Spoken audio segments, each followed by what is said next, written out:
Amém. Mateus 21, 12. Diz assim: tendo Jesus entrado no templo, expulsou todos os que ali vendiam e compravam. Também derrubou as mesas dos cambistas e as cadeiras dos que vendiam pombas. E disse: está escrito: a minha casa será chamada casa de oração.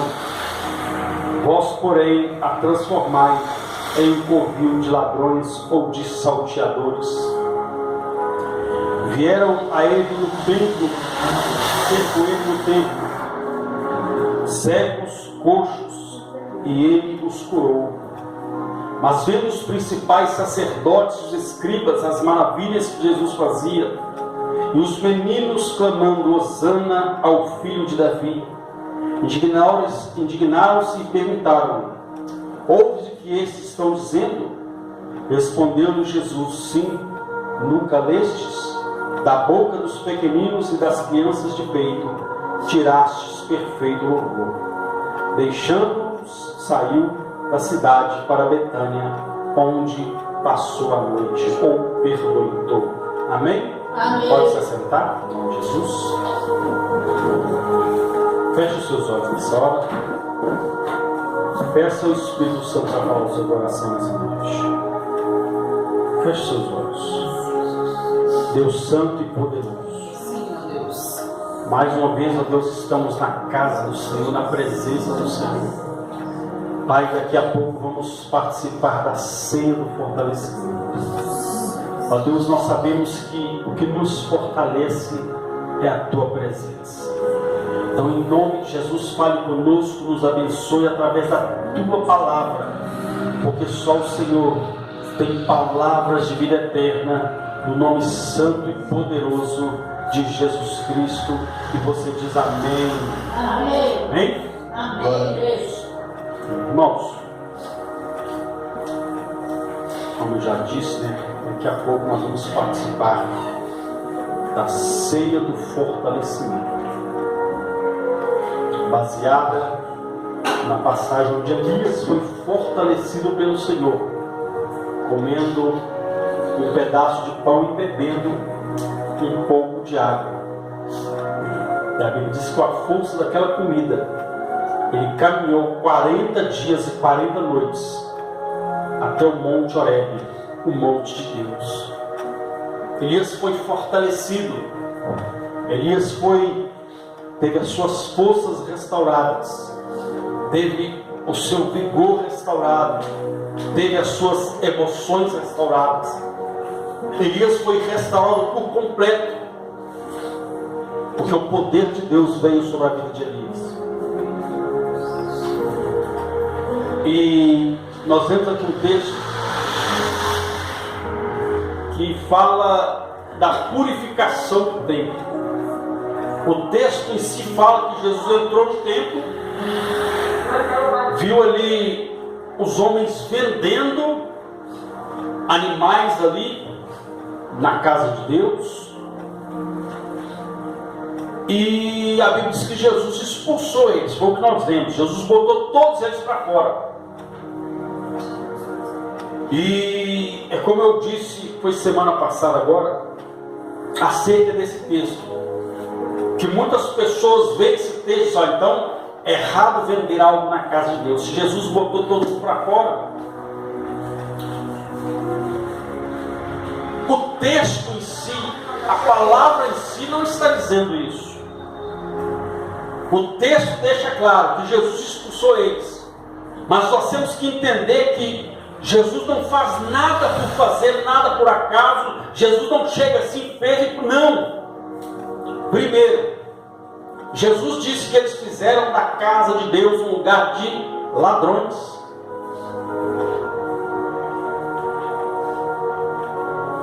Mas não é porque eles estavam vendendo ali, é porque eles estavam vendendo no lugar errado. Naquela época, o templo era dividido em compartições.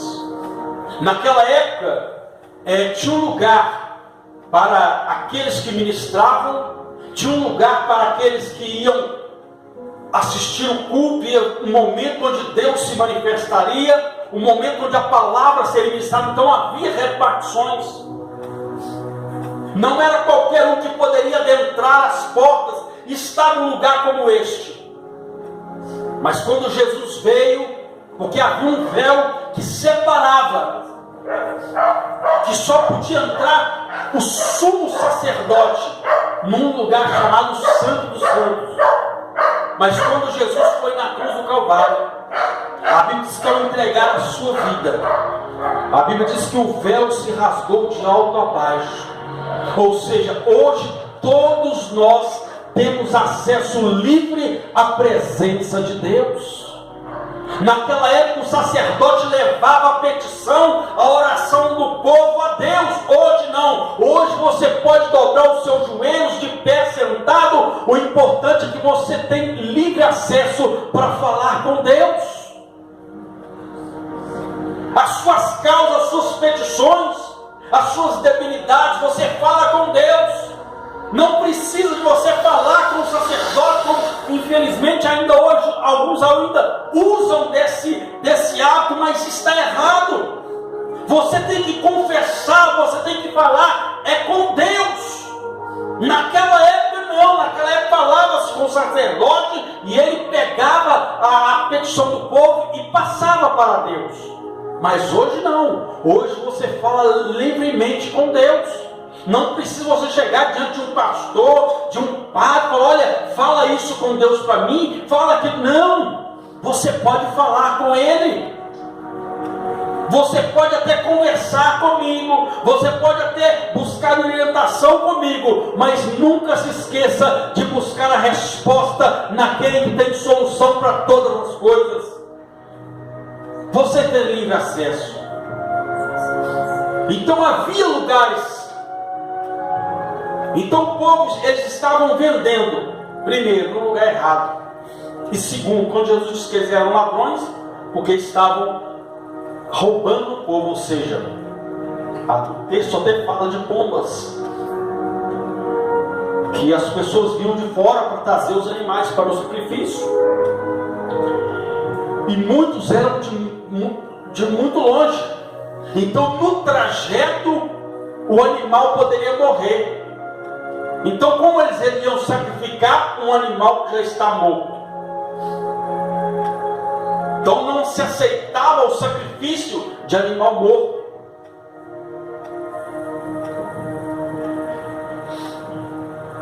E eles, aproveitando que o povo vinha de longe, vinha sem nenhum animal, vendiam aqueles animais. Mas não era errado eles venderem. O problema é que eles vendiam acima do preço. Aproveitavam que as pessoas vinham de fora e de uma certa maneira abusavam disso. Então por isso Jesus disse: vocês estão fazendo da casa do meu pai um covil de ladrões. Então não é errado vender, não é errado você fazer, né, como as irmãos fazem um bazar, fazem um caldo, alguma coisa, não é errado. Era como se fosse, vamos fazer aqui em cima do altar. Aqui não. Aqui é um lugar que foi consagrado. Em cima do altar, de maneira nenhuma. Em cima do altar, vender, de maneira nenhuma. Era como se eles estivessem usando o altar, um lugar santificado, um lugar para se ministrar, um lugar para se trazer algo da parte de Deus. Eles estavam ali vendendo naquele lugar. Então por isso que Jesus mandou todo mundo para fora. Estavam no lugar errado. E além de tudo estavam roubando, extorquindo o povo. Então o texto em si fala de Jesus. Chega e bota todo mundo para fora. E declara: a casa do meu pai é casa de oração, mas vocês tenham transformado em um covil de ladrões salteadores. E o texto segue. Jesus então vai e cura. As crianças estão começando a louvar a Deus e dizer hosana ao filho de Davi, adorando o Senhor. E o texto desembola que os doutores da lei estavam ali e questionaram Jesus: o senhor não está vendo o que eles estão dizendo? Aí Jesus diz: nunca leste que da boca das crianças, dos pequeninos das crianças de peito, suscitastes perfeito louvor? Então o texto se resume aí. Mas dentro desse texto, nós vamos falar de algo que nós precisamos para continuarmos de pé sobre a face dessa terra, para continuarmos de pé, alcançando as promessas de Deus para a nossa vida. Vamos falar dos 5 poderes da fé. Diga: os poderes da fé. Da fé. Primeiro, que a Bíblia diz: sem fé é impossível agradar a Deus. Então, para tudo tem que se exercer a fé. Se eu e você comemos deste pão e bebemos dessa água sem fé, não vai acontecer nada. Elias acreditou que aquilo ali era a força de Deus, era o poder de Deus que viria sobre a vida dele para fortalecer, para ele continuar a sua jornada até o encontro com Deus. Então um dia, não sei se hoje, amanhã, não sei, mas um dia nós vamos nos encontrar com o Senhor. É por isso que a Bíblia diz: prepara-te, ó Israel, para encontrares com o Senhor teu Deus. Vai haver um encontro. Mas se nós não estivermos fortalecidos, se não estivermos preparados, não vamos nos encontrar com o Senhor. Então Elias foi fortalecido para se encontrar com o Senhor. E dentro desse texto, nós vamos falar dos poderes da fé. Então, o primeiro poder que nós vemos nesse texto, porque quando Deus criou o homem, entenda isso, quando Deus criou o primeiro homem, Deus coloca dentro do homem poder. Olha, eu te dei poder, autoridade para dominar sobre essa terra. Já é um poder que Deus colocou dentro do homem. E esse poder, ele se divide na nossa vida. Mediante esse texto nós vamos ler aqui. A Bíblia diz que Jesus chega e encontra aqueles homens fazendo o que era errado na casa de Deus. Jesus poderia muito bem ter cruzado os braços ou ter feito alguma coisa, e foi o que ele fez. Ele não ficou parado. Ou seja, Jesus usou o poder da escolha. Diga: eu tenho na minha vida o poder de escolher. Você tem esse poder. Só que muitas pessoas usam esse poder de maneira errada. Muitos, ao invés de escolher trabalhar, preferem escolher roubar. Muitos, ao invés de escolher ser uma pessoa de bem, preferem ser uma pessoa que não quer nada com a vida. E Deus deu para mim, para você, para a humanidade, esse poder de escolha. Só que entenda uma coisa: toda escolha vai gerar na minha e na sua vida um resultado. Às vezes você poderia estar na sua casa uma hora dessa, num frio desse. Imagine aquela canjiquinha lá, para quem gosta, aquela canjiquinha com a costelinha lá, um frio desse, você lá saboreando. Você poderia estar lá na sua casa uma hora dessa, debaixo de um monte de coberta. Que maravilha, frio lá fora, você poderia estar lá, mas você escolheu estar na casa de Deus. Você escolheu a boa parte, e essa não lhe será tirada. Como eu já disse, toda escolha, algo acontece. E a escolha de estar aqui, meu irmão, minha irmã, você não está perdendo o seu tempo. Você está aqui hoje, escolheu estar aqui, e vai sair com algo de Deus dentro de você daqui nessa noite. É só para quem crê. Aplaude e glorifica esse Deus poderoso. Poder da escolha. Muitos decidiram, como você está na casa de Deus, mas muitos decidiram estar por aí, vagando. Mas como eu já disse, tudo vai gerar um resultado. Tudo vai gerar algo. O Josué, ele chama o povo e diz: olha, vocês podem seguir quem vocês quiserem, o Deus a quem vocês quiserem, porém ele fala, eu escolho servir ao Senhor. A Bíblia diz que houve uma mulher na Bíblia chamada Ruth. A Bíblia diz que essa mulher, ela se casou com os israelitas. A Bíblia diz então que ela tinha uma sogra chamada Noemi. E a Bíblia diz então que ela casa com o filho de Noemi. A Bíblia diz que o esposo de Noemi, Elimeleque, morre. Os filhos dela, Malom e Quilion, parece que é uma dupla sertaneja, morrem. Aí Noemi vira para suas noras, para Ruth e para Ofra, e fala com elas: olha, eu já sou mulher velha, não tenho como mais gerar filhos, e ainda que eu gere até eles crescer, ou seja, vocês são novas, podem voltar para casa dos seus pais.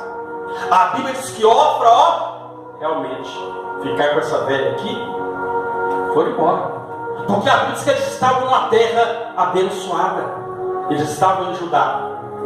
Aí diz que veio uma fome. Aí o que Elimeleque fez? Pegou ele, a sua família, e foi para a terra de Moab, uma terra maldita. E lá em Moab eles até começaram muito bem, começaram a prosperar e tudo. Só que chegou um momento que veio também uma fome lá. Aí aconteceu de morrer ele e os seus 2 filhos. Então ficou Noemi, Ofra e Ruth. Aí Noemi fala: então vocês estão novos, pode seguir, pode voltar para casa dos seus pais, seguir a vida de vocês. A Bíblia diz que Ofra escolheu ir embora.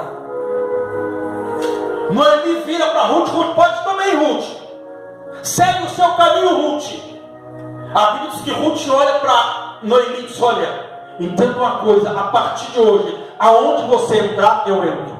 Aonde você pousar, eu também pousarei. O seu povo será o meu povo, e o seu Deus será o meu Deus. Aleluia. Ela escolheu servir ao Senhor.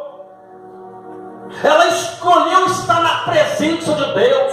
A Bíblia diz que Jesus entra na casa, e foi nesta casa, depois desse texto, a Bíblia diz que Jesus foi para Betânia, e ali ele passou a noite. Ele foi para a casa de Marta e Maria. E numa dessas foi aonde Jesus entra na casa delas. E Marta então ficou ocupada, mexendo com os afazeres, e Jesus então pregando ali, ensinando. A Bíblia diz que Maria e Lázaro, seu irmão, estavam lá junto com Jesus, ouvindo a palavra. Aí Marta foi questionar: Senhor, não te importa que a minha irmã me deixe servir sozinha? Aí Jesus olha para ela e diz: olha, Marta, Marta, porque andas ansiosa, inquieta, preocupada com muitas coisas. A sua irmã Maria escolheu a boa parte, ouvir a palavra. Ela escolheu a boa parte, e essa não lhe será tirada. Quem escolhe a boa parte não perde a bênção de Deus. Aleluia. Não perde. Ela escolheu a boa parte.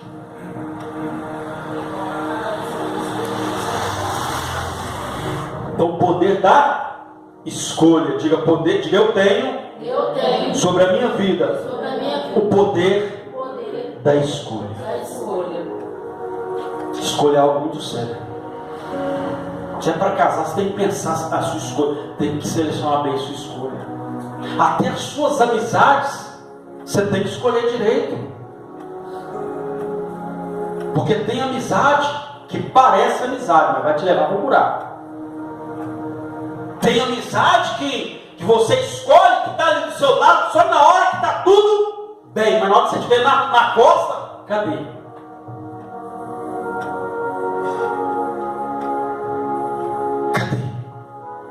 Então, até para escolher, nós temos que escolher, até as nossas amizades, temos que escolher bem.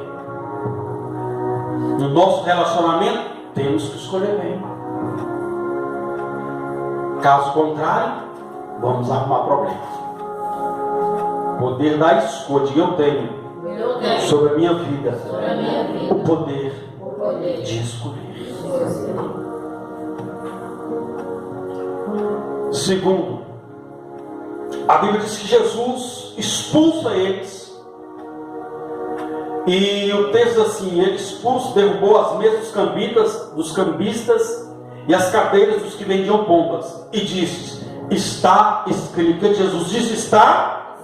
Diga: está escrito. Diga: está escrito. Diga: eu posso usar o poder da palavra. Poder da palavra.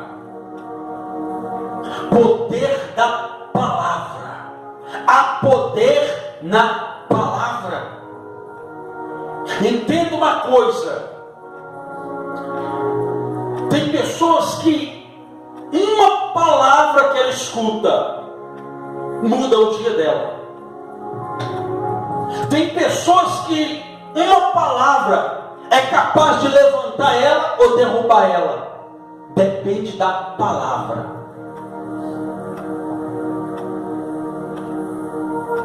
Poder da palavra. Então é por isso, meu irmão, que você já tem o primeiro poder de escolha, de aceitar ou não certas palavras que vêm sobre a sua vida. Tem pessoas que escolhem aceitar palavras negativas, palavras de derrota sobre a sua vida, e as palavras boas eles não estão nem aí, e vão só recebendo maldição sobre a sua vida. Tem pessoas que você passa por ela, que se a pessoa dá um bom dia para ela, ela não está nem aí, mas fala uma coisa de ruim para ela, na mesma hora ela se transforma, porque decidiu abrir o coração para receber uma palavra dura, uma palavra maldita. Poder da palavra. Você tem poder para abençoar ou para amaldiçoar, assim diz a palavra. Que a nossa língua, meu irmão, ela diz que é como um tição de fogo que incendeia uma cidade. E ela fala que da nossa boca não pode jorrar dois tipos de palavra. Com a nossa boca nós amaldiçoamos aos homens e glorificamos a Deus. Mas ele diz que não seja assim, que não saia da nossa boca nenhuma palavra torpe. É palavra. Tem pessoas que se amaldiçoam, dizendo que a sua vida está igual eu falei com você, não é bom ficar falando, mas isso não é palavrão não, mas automaticamente a pessoa está atraindo maldição para a sua vida. A pessoa fica falando que a vida dele está uma desgraça, está atraindo maldição para a sua vida, sai xingando os outros por aí, ou sua, e vai a pessoa que recebe aceita aquela palavra, tem que repreender em nome de Jesus. Poder da palavra. Então não é bom, meu irmão, a Bíblia diz que não, da nossa boca não pode jorrar dois tipos de água. Ou sai bênção, ou sai maldição. Ou eu glorifico a Deus. Tem pessoas que não sabem o poder que tem, ela fica a vida inteira reclamando, a vida inteira, e a vida não caminha. Por quê? Porque está liberando maldição. Maldição. Porque há poder na palavra. E quando essa palavra está ligada à palavra de Deus, o céu se manifesta. Quando Deus é aquisitado, o céu se manifesta mediante aquilo que você fala. A Bíblia diz que Elias chega diante de Israel e diz: olha, segundo a minha palavra, ele mesmo, segundo a minha palavra, tão certo como vive o Senhor. Quando ele falou vive o Senhor, não vai chover lá no céu, disse não vai chover, pronto, acabou. Poder da palavra. A Bíblia diz que Josué era um homem temente a Deus, era um homem que servia ao Senhor, E a Bíblia diz que hoje um dia que ele estava na peleja contra os adversários. Os adversários então fugiram. A Bíblia diz que ele olhou para o céu e disse: lua, para, sol, para, até que eu alcance os inimigos. Sabe o que Deus fez? Parou o sol e a lua, e Josué saiu vitorioso. Por causa que há poder na palavra. Quando você aclama o nome do Senhor, a sua palavra se torna uma palavra de bênção e de poder. Então aprenda a usar o poder da palavra. Quando você vê uma porta se fechando, você diz: essa porta vai se abrir. Tem pessoas, meu irmão, que ela mesmo já fecha a porta. Tem pessoas que já entram no casamento, por isso tem muito casamento que você achou, meu fulano casou, mas já separou, porque já entrou com a maldição. A pessoa, a gente vai casar, né? Se der certo, olha, já mal se der, meu irmão, vai dar certo em nome de Jesus. Não, eu vou trabalhar naquela empresa, mas se der certo, meu irmão, já está maldição. Vai dar certo em nome de Jesus. Não, eu vou fazer tal curso, eu vou passar. Talvez eu não, você vai passar em nome de Jesus. Você já tem que profetizar a bênção, meu irmão.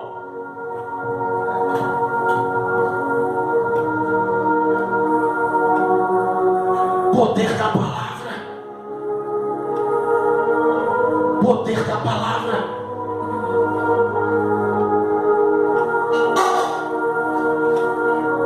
Foi agora essa semana que um submarino foram fazer uma visita no Titanic, um barco que afundou, está lá há anos e anos no fundo do mar. Foram ver e acabaram morrendo. Gastaram fortuna para ir ver um barco que estava há anos lá e acabaram morrendo, ou seja, pagaram para morrer. Aquele barco, ele afundou por causa de uma palavra maldita. O construtor daquele barco ali, o capitão daquele barco, quando o barco estava, todo pronto para o povo sair para a viagem, aquele homem que conduzia aquele barco, ele disse: olha, nem Deus afunda o Titanic. Ah, para quê?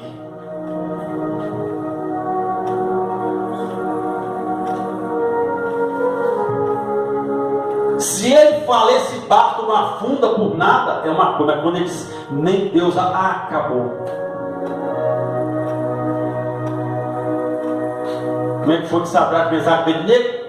Nem Deus. Quero ver quem é o Deus que vai livrar vocês, irmão. Lá no céu da então tá bom. Tem pessoas que usam esse poder para afrontar a Deus. E todos aqueles que usam a palavra para afrontar a Deus, ou converte ou morre.